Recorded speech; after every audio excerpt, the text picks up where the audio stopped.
네, 자, 전산세무 2급 71회입니다. 이론 시험부터 한번 같이 보도록 하겠습니다. 2017년 4월 9일 날 시행이 됐는데요. 합격률이 28.31%였습니다. 평상시 보면 그 바로 전 시험이 48.25니까 합격률이 굉장히 많이 떨어졌죠. 그전에는 22, 최저가 22에서부터 최고, 14%도 있네요. 이 시험에 65회 시험 같은 경우는 아주 최악이었던 것 같습니다. 그래서 제일 높을 때가 48이고 평균 한 31, 2% 정도면 평균 수준 정도로 일단 보는데, 이거 어쨌거나 출제위원들이 좀 출제 경향 파악이 좀 잘못됐던 것 아마 같은 그런 느낌이 좀 듭니다. 자, 이번 그 시험에서는 요게 조금 난이도가 좀 조절이 되면 좋은데, 자, 1번 문제부터 일단 하나씩 볼게요. 다음 중 일반 기업 회계 기준에 따른 재화의 판매입니다. 이게 시험 자주 나오고 있습니다. 저희 교재에서 재화의 판매 인식 그 기준, 요거 한번 그 조건들을 자세히 한번 좀 숙지하시기 바랍니다. 자, 인식하기 위해 충족되어야 하는 조건이 아닌 것. 재화의 판매 우리 일상생활에서 많잖아요. 자, 일단 물건이 판매가 되면, 보통 판매가 된다는 건 물건이 넘어간다는 걸 말하는 거죠. 그거를 이제 이론상으로 이렇게 설명을 하면, 재화의 소유에 따른 유의적인 위험과 보상이 구매자에게 이전된다. 일단 넘겨주면 그거를 앞으로 사용하다가 뭐 잘못됐다든가 분실했다든가 파손은 구매자에게 모든 게 넘어갔으니까 이제 우리가 해줄 건 다 해줬다. 그래서 이거를 재화의 판매 조건으로 봅니다. 그 다음에 3번부터 보겠습니다. 경제적 효익이 유입 가능성이 높다. 일단 물건이 넘어가면 돈이 뭐 외상이든 뭐든 들어오겠죠. 그래서 경제적 효익의 유입 가능성이 매우 높고, 수익 금액을 신뢰성 있게 측정할 수 있다. 바코드 찍는 순간에 이미 판매 가격은 나오죠. 물론 그 중에 사용하지 않고 대형마트 가보면 이제 반품도 할 수 있지만, 자, 여기 2번이 문제입니다. 진행률을 신뢰성 있게 측정할 수 있다? 뭐가 진행률? 물건은 이미 넘어가 버렸는데. 여기서 말하는 요 진행률은 재화가 아닙니다. 용역, 일종의 서비스를 말하는 겁니다. 용역의 판매 그 인식 기준입니다. 예를 들어서 공인회계사들이 회계 감사를 한다. 세무사들이 그 세무 대응 업무를 해준다. 어느 정도 진행이 되는 거에 따라서 측정할 수 있겠죠. 전혀 진행이 안 되면 수익 인식이 뭐 전혀 안 되는 거고, 일단 의뢰한 것들을 전부 다 그 서비스를 제공해 준 다음에 용역 판매로 그 인식을 해야 되겠죠. 그래서 2번은 재화의 판매에 대한 게 아니고 용역의 제공에 대한 기준입니다. 그래서 2번이 정답이고요. 자, 중요한 사항이어서 한번 정리를 한번 해봤습니다. 재화의 판매 수익이 인식 시점은 어느 시점에서 하느냐? 재화의 소유에 따른 유의적인 유형과 보상이 구매자에게 일단 넘어가는 거. 그 다음에 판매자는 판매한 재화에 대하여 소유권이 있을 때 통상적으로 행사하는 정도의 관리나 효과적인 통제를 할 수 없을 때. 자, 판매한 재화에 대한 소유권은 우리한테 있어요. 근데 그거를 사용하는 사람이, 렌트카 같은 경우가 여기 있겠죠. 렌트카는 빌린 사람 게 아니죠. 렌트카 회사 거죠. 근데 통상적으로 행사하는 정도의 관리나 효과적인 통제를 할 수 없어요. 차를 운전하고 가다가 사고가 난다거나 그랬을 경우에는 뭐 어떻게 할 방법이 없죠. 그에 따른 물론 나중에 보상이라든가 요거를 요구할 수는 있죠. 자, 소유권이 있더라도 이런 경우는 일단 재화의 판매로 보는 겁니다. 자, 수익 금액을 신뢰성 있게 측정할 수 있다. 그 다음에 경제적 효익 유입 가능성이 매우 높다. 거래와 관련하여 발생했거나 발생한 원가를 신뢰성 있게 측정할 수 있다. 수익 금액을 측정하는 거하고 이건 연결된 거죠. 원가를 모르는데 어떻게 수익 금액을 측정할 수 있겠어요. 그래서 재화의 판매 수익의 인식 시점은 이러한 항목들 잘 숙지해 두시고요. 자, 2번 문제입니다. 여기 용역에 대한 거 참고로 하나 더 해둘게요. 자주 나오진 않는데, 자, 용역은 거래 전체의 수익 금액을 신뢰성에 측정할 수 있다는 똑같습니다. 경제적 효익의 유입 가능성이 매우 높다. 회계감사나 세무대행 이미 얼마 하기로 이야기 됐겠죠. 진행률을 신뢰성 있게 측정할 수 있다. 뭐 절반 정도 했다, 3분의 2 했다 이게 나오겠죠. 이미 발생한 원가 및 거래 완료를 위해 투입하여야 할 원가를 신뢰성 있게 측정할 수 있다. 회계감사인 경우에는 인건비가 들어가겠죠.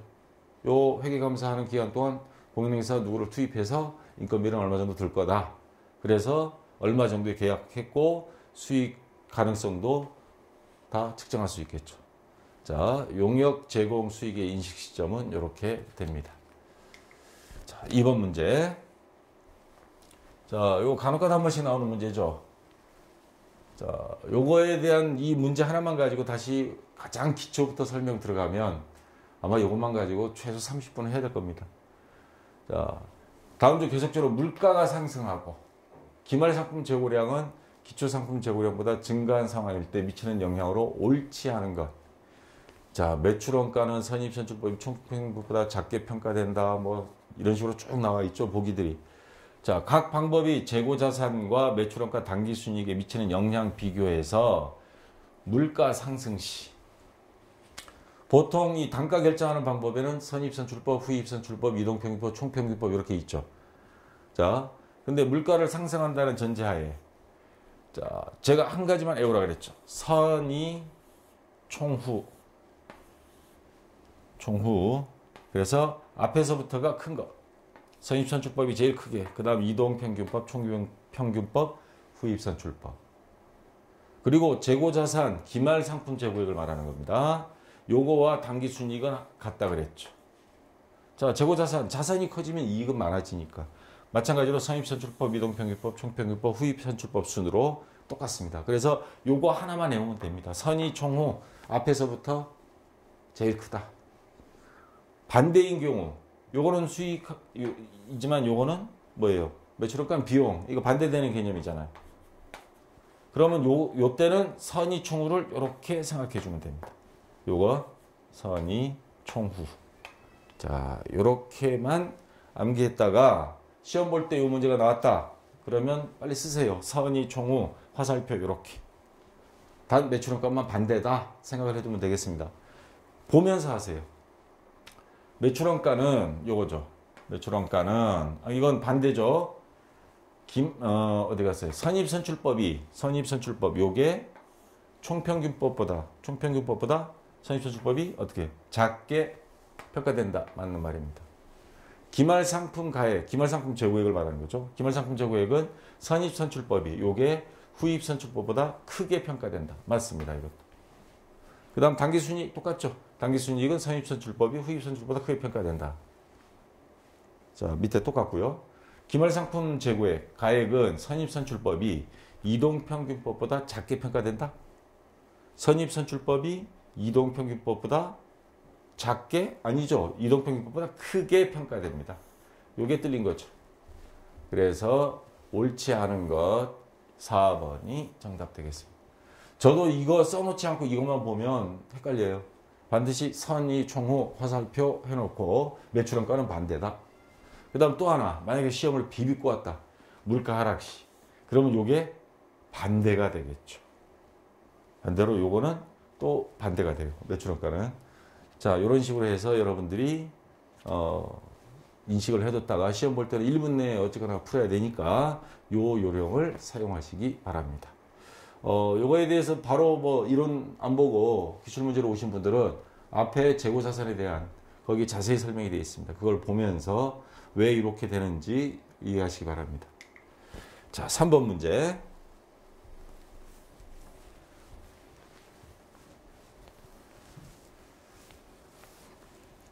다음 중 유형자산이 감가상각에 관한 설명으로 틀린 것.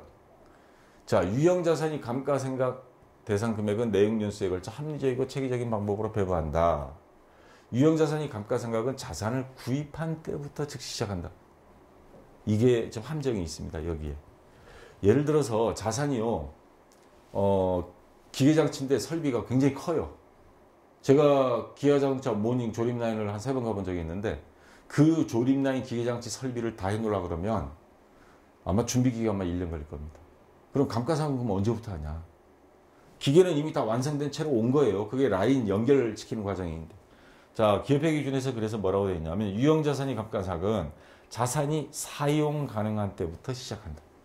즉 경영진이 의도하는 방식으로 자산을 가동하는 데 필요한 장소와 상태에 이른 때부터, 아까 제가 말한 대형 설비 장치 같은 경우는 조립이 돼서 사용 시험 가동 끝나고 사용될 때부터, 그 자산을 구입한 때부터가 아닙니다.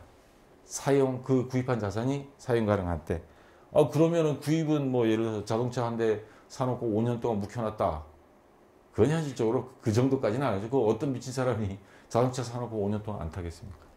현실적인 면에서 봤을 때 요게 기간이 몇 개월 늦춰질 수도 있죠.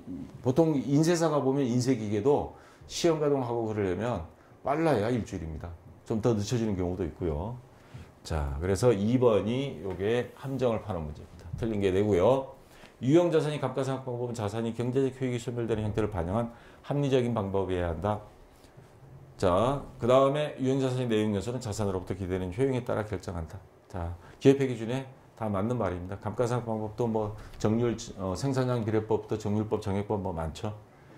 자, 됐고요. 4번 문제. 다음 중 부채에 대한 설명으로 옳지 않은 것. 부채는 원칙적으로 1년을 기준으로 유동과 비유동으로 분류한다. 맞는 말이죠. 일반 기업회 기준은 단기 차입금, 매입 채무, 그리고 사채를 유동부채 항목으로 분류하고 있다. 어느 게 이상해요? 이거 맞고 이게 아니죠. 비유동부채죠. 사채는. 보통 1년 이상 돈을 끌어다 거액의 돈을 빌려다 쓸 때 채권, 회사채를 발행하는 거죠. 그래서 2번이 틀렸습니다. 충당부채는 과거 사건이나 거래의 결과에 의한 현재 의무로서 자원이 유출될 가능성이 매우 높아야 한다. 퇴직급여 충당부채도 있고요. 아파트에서 보면 수선 충당금 나오죠. 이겁니다. 과거의 사건이나 거래의 결과에 의한 현재의 의무.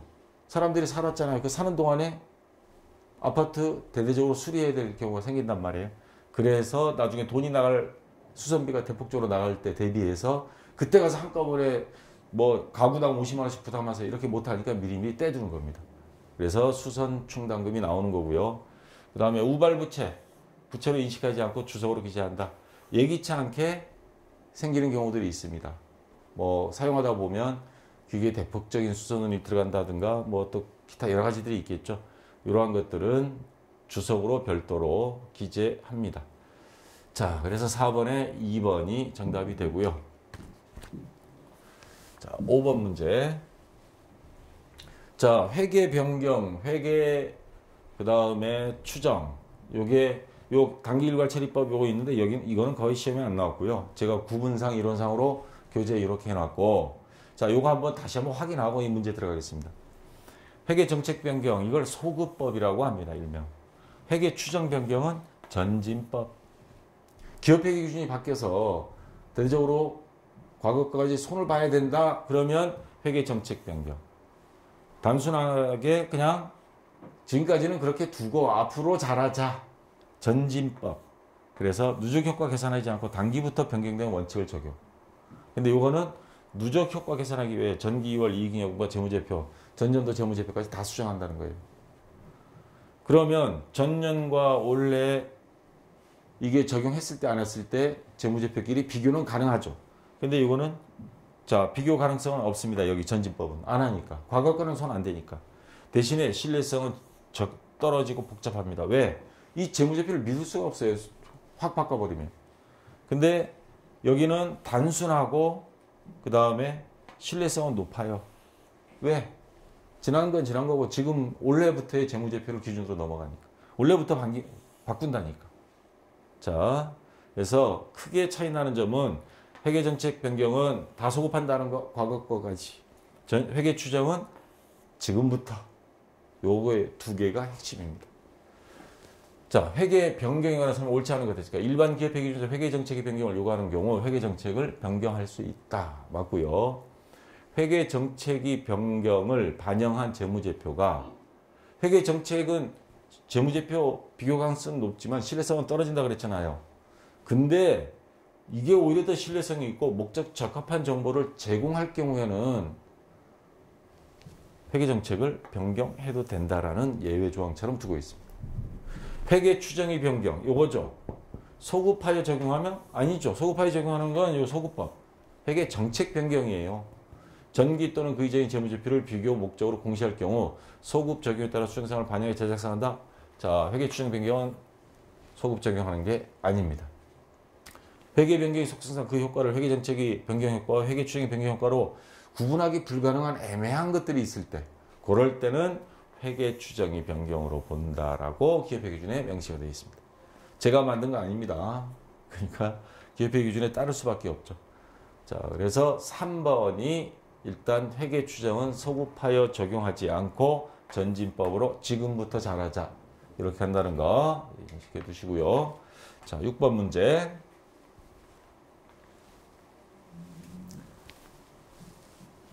자, 다음 부산물과 공통원가 배분에 대한 설명 중 틀린 것. 부산물이 뭐냐? 대표적인 게 여기 보시면 두부 만드는 데 가보면 두부를 만들 때 만들어지는 콩비지가 나오죠. 이런 게 부산물입니다. 원유 가공. 그러면 휘발유, 경유, 백등유 다 나오다가 밑에 맨 마지막에 우리 아스콘도 나오죠. 근데 그 부산물이 돈이 되는 경우도 있고 돈이 안 되는 게 있습니다. 콩비지 같은 경우는 뭐 거의 돈이 안 된다고 봐야죠. 근데 나무를 자르다가 제주해수에서 나오는 톱밥은 그거 팝니다.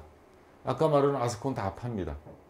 자, 부산물은 하나의 생산 공정의 과정이나 생산의 결과에서 두 가지 이상의 생산품이 있고 이 두 가지 이상의 생산품이 주종의 관계를 가지는 때 이거 생산품입니다. 생산품이 아닌 종속적인 생산품을 말하며 예를 들면 두부 공장에서 두부를 만들 때 콩비지는 보조적으로 그냥 나오는 부산물이다. 속한다. 중요하지 않은 부산물은 순실련 가능 가치를 측정해서 이거 팔면 버리는 값이 더 나올 것 같은데 해서 금액을 주요 제품의 원가에서 차감하여 처리할 수 있다. 중요하지 않은 부산물. 콩비지 같은 경우는 중요한 게 아니거든요. 뭐 별로 자산 가치가 없어요. 그러면 원가에서 그냥 빼버리자 이거는. 자, 한번 보겠습니다. 부산물이란 주산물이 제조 과정에서 필연적으로 파생하는 물품을 말한다. 맞고요. 주산물과 부산물을 동시에 생산하는 경우 발생하는 그러면 그 원가 비용은 분배를 할 거냐 말 거냐. 지금 이거를 따져봐야 되는 거예요. 만들다 보면 전기세도 들고 뭐도 들었는데 콩도 들어갔는데 콩비지에는 원가가 들어간 걸로 해야 될 거냐 말아야 될 거냐. 중요도에 따라서 가격이 있냐 없냐 가치가 있냐 없냐에 따라서 달리합니다. 각 제품을 분리하여 식별할 수 있는 시점이나 완성된 시점에서 계열 제품이 상대적인 판매 가치를 기준으로 하여 배부합니다. 자, 맞고요. 주산물과 부산물의 공통 원가는 생산량 기준도를 적용하는 것이 더 합리적이라고 판단하는 경우 그 방법을 적용할 수도 있다. 자, 문제는 중요하지 않은 부산물이라 하더라도 순실령 가능 가치를 측정하여 반드시가 들어갔어요. 주요 제품과 구분하여 회계 처리해야 한다. 아까 여기 뭐라고 나왔어요? 중요하지 않은 거 콩비지 같은 거 뭐 쓰레기 처리비만 들고 그러면 야 그거 무슨 따로 무슨 콩비지 뭐 해가지고 회계장부를 처리하겠어요? 그냥 원가에서 차감해서 자 그냥 두부에만 다 전가시킨다 이런 뜻입니다. 근데 얘는 반드시 주요 제품과 구분해서 회계 처리해야 중요하지 않은 건데도 여기는 쓰잘데없는 짓이죠. 4번이 틀린 것 되겠습니다. 대체적으로 합격률이 낮은 이유가 이번 71회가 문제를 기업회계 기준 거를 갖다가 살짝 바꿔가지고 이론 시험에서 많이 합격률을 낮추려고 노력했던 것 같아요. 좀 생소한 문제들이 좀 나왔습니다. 그래도 꿋꿋하게 10문제 이상 맞춰야 됩니다. 자, 이제 원가 얘기하면 오히려 원가가 더 쉬워요. 이런 면에서. 다음 자료에 의한 단기 원재료 매입액은 얼마인가? 기초원재료, 기말원재료 나왔고요. 단기 농업이, 단기 제조경비 발생, 단기 총제조원가는 가공원가의 150%이다. 이 자료만 딸라 붙여줬습니다. 재료 매입액을 구하래요. 그러면 자, 이런 문제 나올 때는요. 반드시 T자 계정 2개를 활용하세요. 자, 재료하면 재료비라는 계정이 나올 수 있겠죠. 재료비에서 완성된 거는 다시 제공품으로 넘어오죠. 가장 시험에 많이 나오는 게 이 스타일이죠. 제공품. 그러면 재료비는 기초 재료비 플러스 단기 재료 매입액 마이너스 기말 재료 재고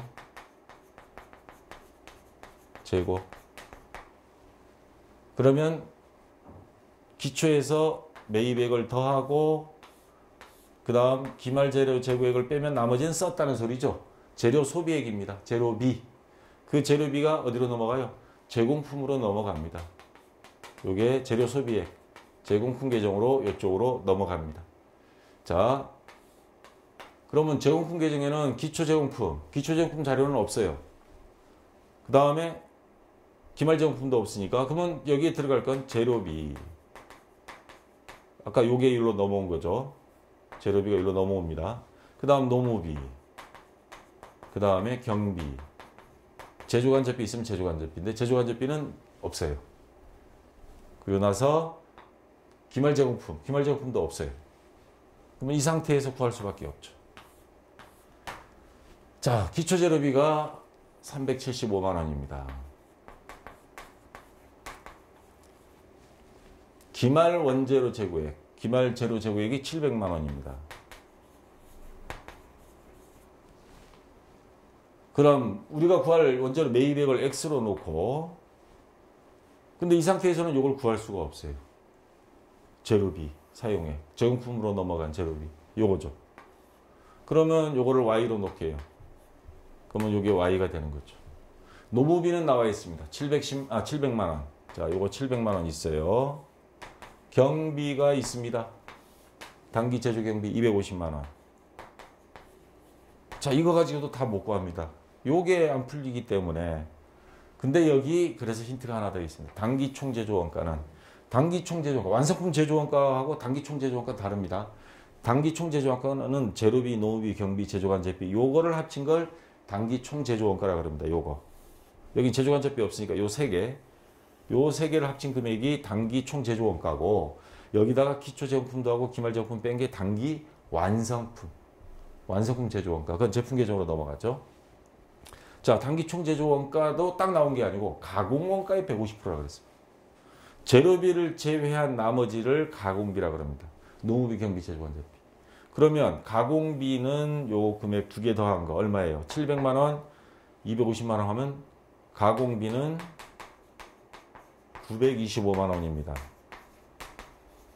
그러면 요 세 개의 금액은 단기 총 제조 원가는 제조 비용은 가공비의 150%라 그랬으니까 요 가공비 두 개 합친 금액 곱하기 1.5, 150이니까 1.5 소수점으로 그러면 나오죠. 자, 제가 계산한 거 7번 문제죠. 자, 계산해서 나온 금액이 1,425만 원. 그러면 여기 합계액이 1,425만 원이라는 소리예요. 여기에서 요거 두 개 925만 원 빼면 나머지 요 재료비가 나옵니다. 재료비가 얼마예요? 빼면 475만 원. 네. 자, 나옵니다. 요 475만 원은 여기서 온 거죠. 자, 요 자리가 475만 원. 단기 재료 소비에. 기초가 375만 원, 단기 재료 매입액 X 두 개 더한 금액에 그 금액에서 기말 재료 재고액 700만 원 빼면 475만 원. 재료 소비액 요게 요로 넘어왔고 그래서 제공품 계정이 완성이 됐죠. 자, 이거 두 개 더하면 얼마예요? 1175만 원? 맞죠? 1175만 원. 자, 차변 대변은 같아야 되니까 75만 원. 그러면 여기에서 375만 원을 빼면 요 단기 매입액 요게 나옵니다. 재료 매입액은 그래서 800만 원. 자, 머릿속이 조금 복잡할 수도 있는데 T자 계정 그려서 요게 가장 핵심 포인트입니다. 그래서 정답은 3번 800만 원이 원재료 매입액이 되겠습니다. 자, 한번 여러분 직접 풀어보시고요. 8번 문제.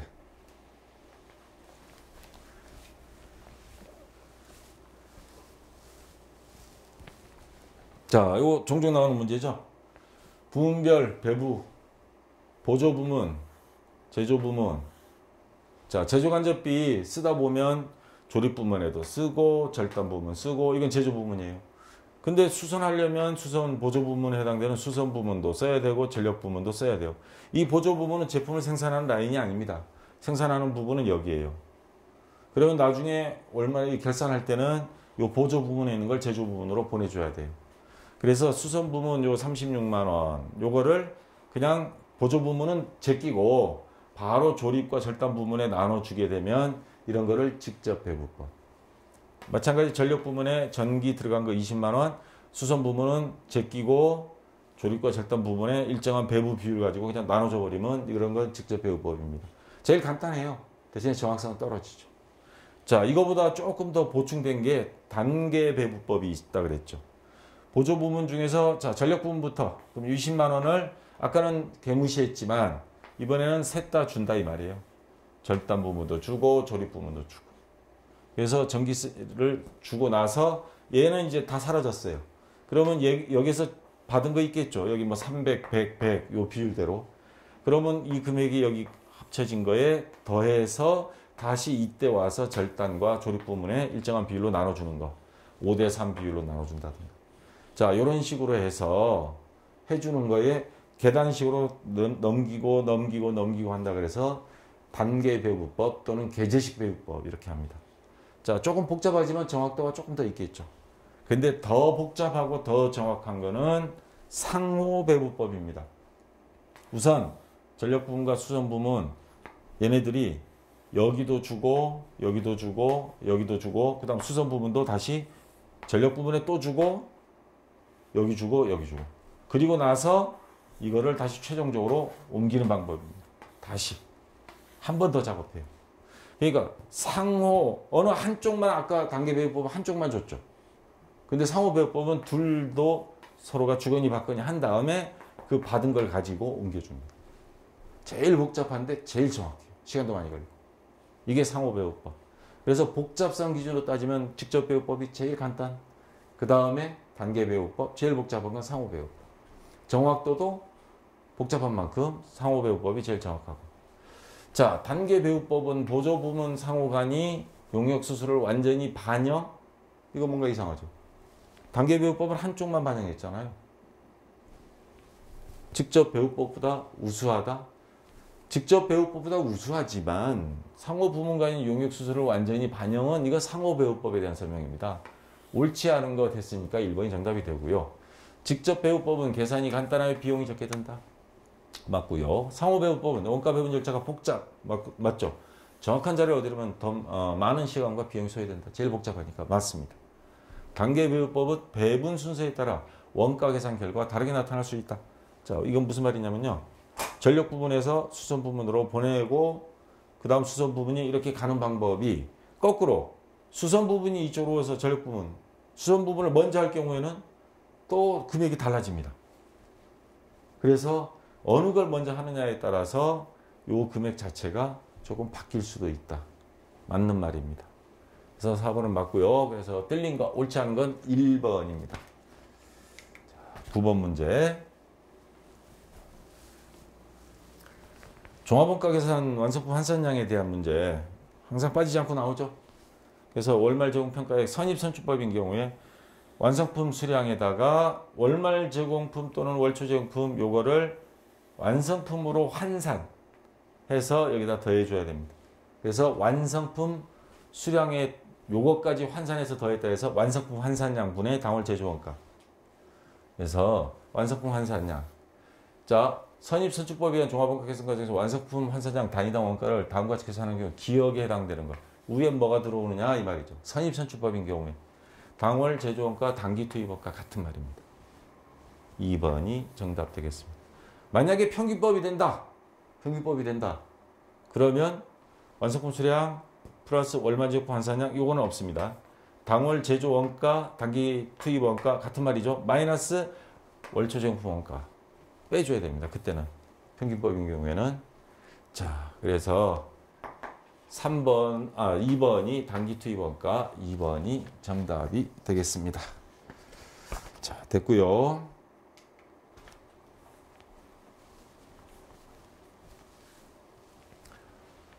주식회사 한국은 제조간접비를 기계 사용 시간으로 배부하고 있다.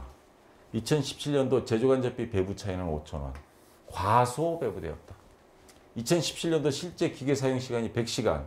실제 제조간접비는 35,000원. 다음 설명 중 틀린 거. 자, 예정 배부하는 회사예요. 예정을 먼저 하나요? 실제를 먼저 하나요? 이거 헷갈리지 말아야 됩니다. 항상 예정을 먼저 합니다. 예정 배부를 한 다음에 그 다음에 나중에 실제 배부액을 찾아서 이 배부 차이를 계산합니다. 그래서 과소 배부했다면 예정을 적게 했다는 말입니다. 과대 배부하면 예정을 많이 했다는 소리고. 전기세 고지서 나와봐야 전기세가 얼마 들어간지 알죠. 그전에는 야 대략 얼마 나올 거야. 1시간당 얼마 나올 거야. 그렇게 하는 겁니다. 자, 근데 보니까 5,000원 과소 배부했다고 그랬습니다. 근데 실제 발생액은 35,000원이에요. 그럼 5,000원 적게 했다면 예정 배부는 얼마예요? 그죠? 3만원이죠. 5,000원 차이입니다. 5,000원 과소 배부. 자, 그 다음에 실제 기계 사용 시간은 100시간이었어요. 그러면 100시간으로 나누기 하면 예정 배부는 시간당 얼마 줬다는 소리예요. 나누기 100시간. 얼마? 300원. 야, 시간당 300원으로 예정 배부해. 그래서 작업시간 딱 해놨어요. 근데 나중에 보니까 350원이 들었던 거죠. 시간당. 자, 그러면 요거 모자란 부분은 뒤에 제조간접비 배부 차이 해가지고 추가로 더 비용 넣어주면 됩니다. 자, 여기서 다음 설명 중 틀린 거 찾으라고 했습니다. 제공품에 배부된 제조간접비는 실제 제조간접비 발생액보다 적다. 예정 배부 적게 했죠. 이거보다.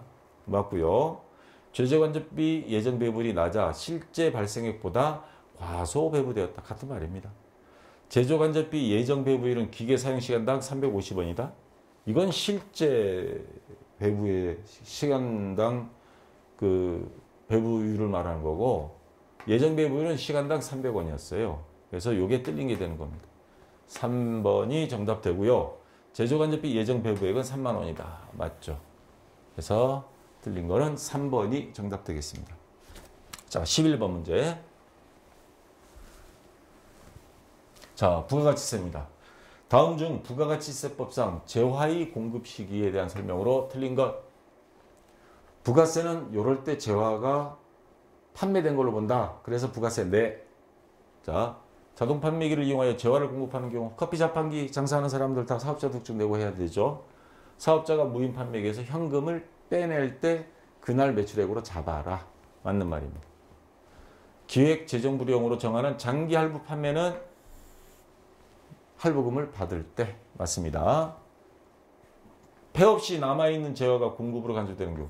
폐업했어요. 그래서 우리 사장님이 눈물이 폐업 어쩌고 세일 해가지고 막 써붙이잖아요. 보면 1년 내내 폐업하고 있던데. 자, 요런 경우에 남아있는 재화도 떨이로 팔든 뭘로 팔든 팔 거예요. 쓰레기통에 버리진 않을 겁니다. 그러면 이거는 어떻게 하느냐. 폐업 후 남아있는 재화가 사용 또는 소비되는 때 언제 소비될지 모르는데요. 또 언제까지 기다려. 그래서 폐업 시 남아있는 재화는 매출액으로 봅니다. 간주 공급으로. 그래서 요게 틀린 게 되는 거고요. 수입재화. 우리나라 외국에서 물건 들어오는 거는 배에서 보통 배로 많이 들어오죠. 보세고요. 공항도 있습니다. 거기서 뭘 하느냐. 혹시 마약이 들어있나. 아니면 들어오지 말아야 될 물건이 들어왔나. 엉뚱한 게 들어왔나. 거기 보세구역에서 다 검사하죠. 그래서 국내에 공급하는 경우 그때는 해당 재화의 수입신고 수리일. 검사 다 끝나면 찾아가세요. 그럴 때 수입신고합니다. 그날을 재화의 공급 시기로 봅니다. 자, 그래서 3번이 틀린 게 되는 거고요. 12번 문제. 제일 아마 시험 볼 때 이 부가세에서 어려울 부분이 퍼센트가 나와버리면 퍼센트를 다 외울 수가 없잖아요. 현실적으로. 그럴 때 오늘 요령을 좀 가르쳐 드리겠습니다. 다음은 부가세법상 전자세금 계산서. 전자세금 계산서는 2012년 9년도부터인가 아마 시작이 돼서 12년도 요게 많이 그 강제적으로 하도록 되어 있습니다. 그래서 2014년 7월. 그래서 그전에는 개인 사업자 같은 경우 10억 이상 판매하는 규모가 큰 데만 전자생계산서를 의무적으로 하다가 2014년 7월부터는 3억 원 이상 개인 사업자도 전자생계산서를 의무적으로 발행해야 합니다. 자, 물론 3억 원 이하인 경우에는 수기로 돼 있는 문방구 가면 파는 거 있어요. 전자계산서. 세금계산서. 그거 발행해도 됩니다. 3억 원 이하인 영세업자들 세금계산서 발행하기 쉽진 않거든요. 자, 틀린 거 찾으라 그랬습니다. 1번. 전자세금계산서 발급 의무자. 뭐 3억 이상. 개인이든 법인이든. 전자세금계산서를 지연 전송한 경우 공급가액의 1% 가산세가 적용된다. 참 이거 멍 때리죠. 그럴 때 뭐 해요? 프로그램 들어가세요. 부가가치세 신고서. 거기 가산세 클릭하면 오른쪽에 위에 가산세 명세 여기 25번 뜹니다. 여기 쭉 가면 퍼센트 다 나와 있어요. 지금 뭐예요? 전자세금 계산. 전자세금 발급. 그냥 세금 계산서. 이건 전자세금 계산서. 거기에 뭐라고 돼 있어요? 지연 전송. 지연 전송. 뭐 돼 있어요? 예, 1000분의 5. 1000분의 5 몇 프로예요? 5%? 아, 0.5%죠. 1000분의 5니까. 내가 산수를 잘 못해. 0.5%. 그 다음에 100분의 1. 미전송인 경우에는 100분의 1. 그게 1%죠.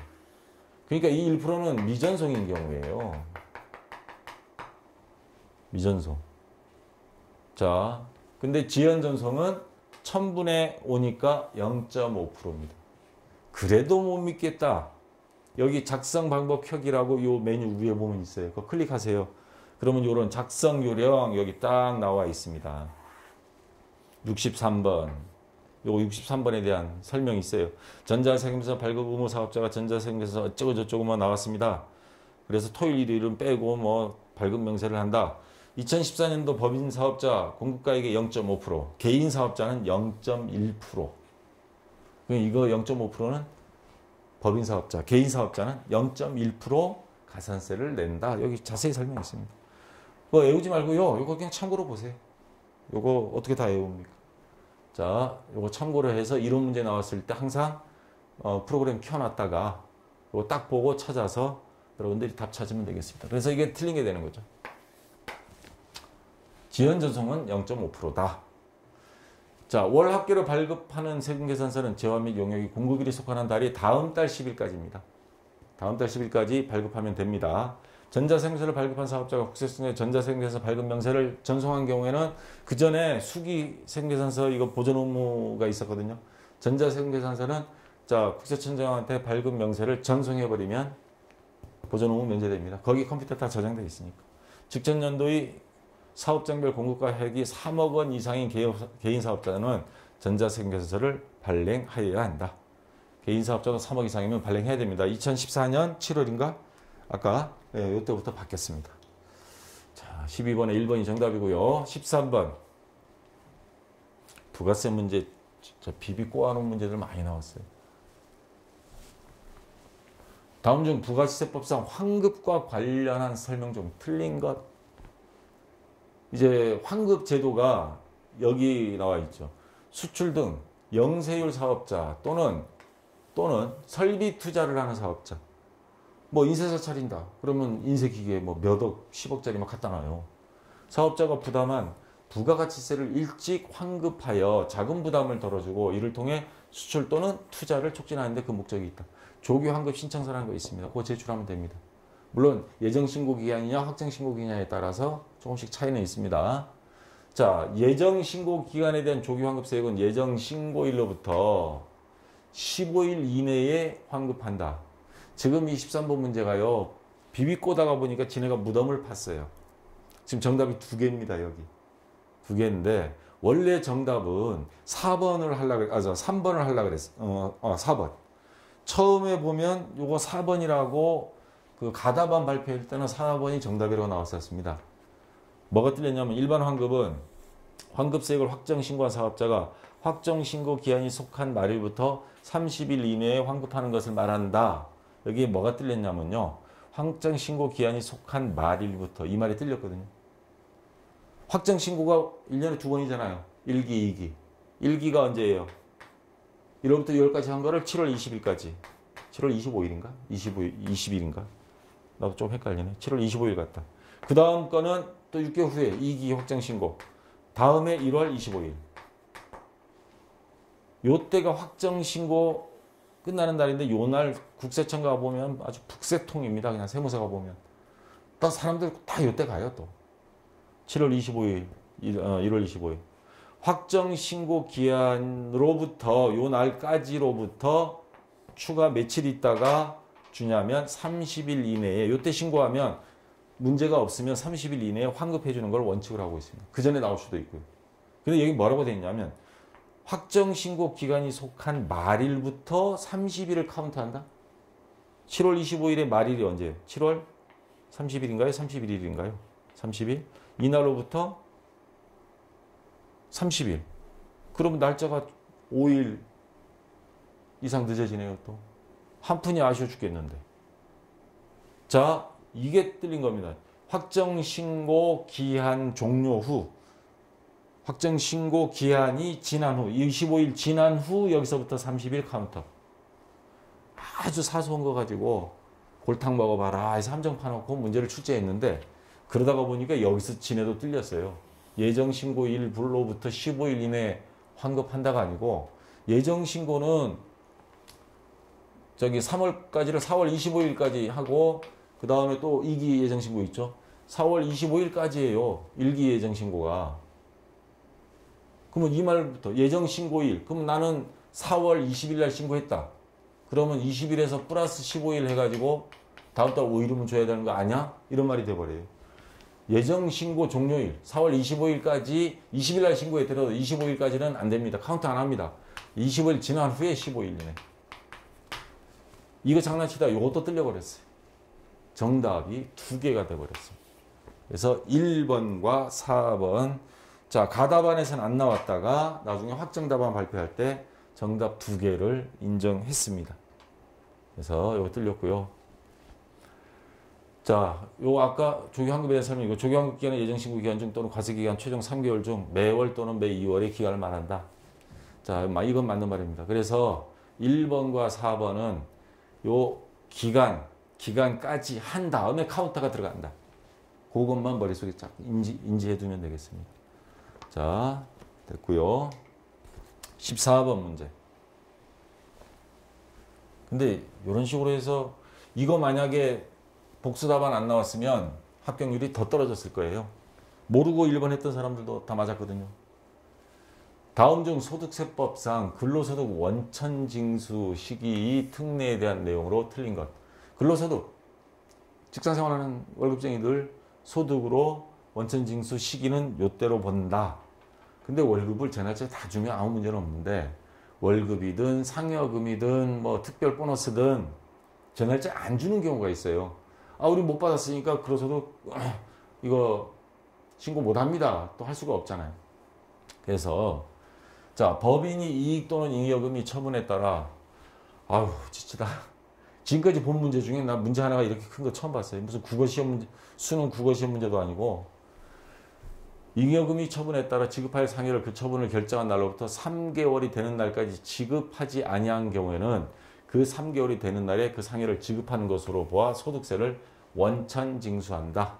3개월 기다렸는데도 안 줬다. 그 3개월까지는 참는데 3개월이 지나서도 안 줬으면 안 줬더라도 무조건 소득세로 인정해서 원천 징수 들어간다는 소리입니다. 자, 틀린 거 찾으라고 했는데 이거는 맞는 말이고요. 원천 징수 의무자가 12월분이 근로소득을 다음 연도 2월 말일까지도 12월 달에 월급을 다음에 2월까지도 안 줬어요. 회사 어렵다고. 근데 세무서는 얄짤없습니다. 근로소득세는 일단 원천 징수해. 자, 지급하지 아니한 경우 근로소득 다음 연도 2월 말에 지급한 것으로 보아 소득세를 원천 징수한다. 자, 이거는 3개월이고 이건 2개월이고 이거는 급여고 요거는 회사에서 이익이 생겼어요. 그런 회사도 있습니다. 노조하고 타협해서 뭐 어느 정도 이익이 생기면 특별 상여금을 뭐 몇 퍼센트 준다. 자동차 쪽에 보면 그런 것들이 좀 있죠. 그런 경우도 3개월, 급여는 2개월.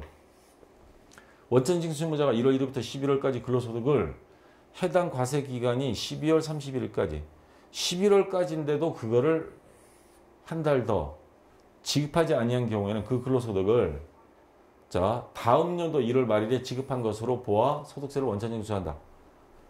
자 요거 11월까지의 소득을 좀 더 기다려서 12월 31일까지 말일 연말까지도 기다려서 안 하면 바로 12월 31일을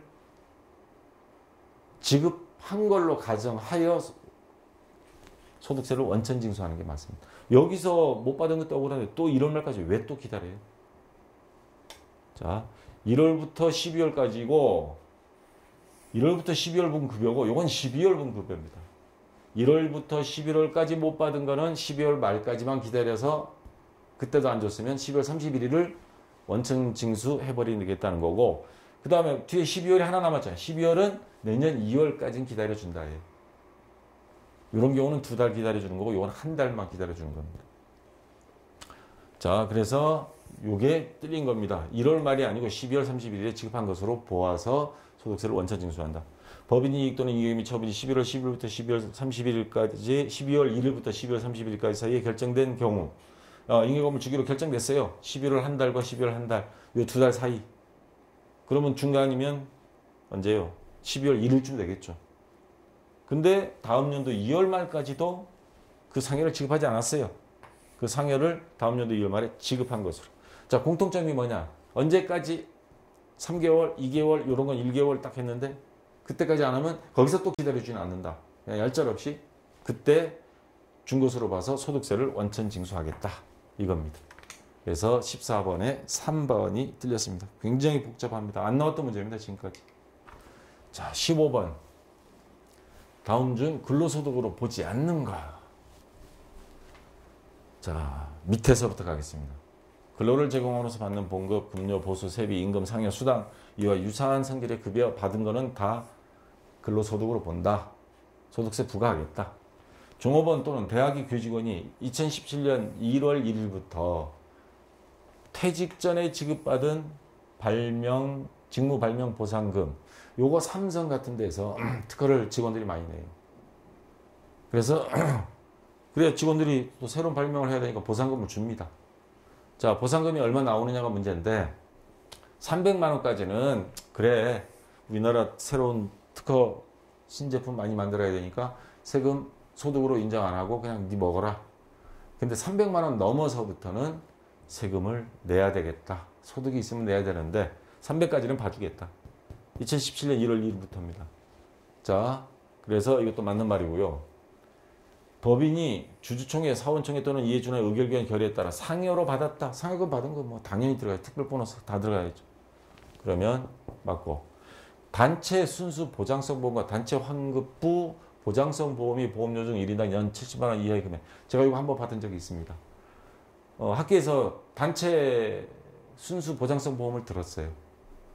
근데 제가 이제 병원에 가서 뭐 종기 제거 수술을 하나 한 적이 있거든요. 근데 보험회사에서 나오더라고 이게 돈이.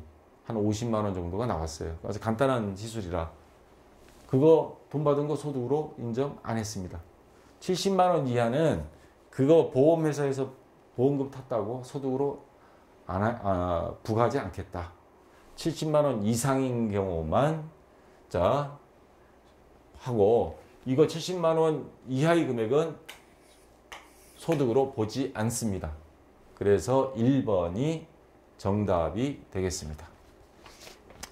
자, 여기까지 다 됐고요. 조금 난이도는 어렵긴 한데 이론에서 혹시 여러분들 모의고사 형태를 봐서 좀 틀렸더라도 힘내시고 실무시험에서 최대한 이거를 회복을 해야 됩니다. 자, 좀 쉬었다가 프로그램 설치하시고 실무시험 같이 한번 해보도록 하겠습니다. 자, 수고했습니다.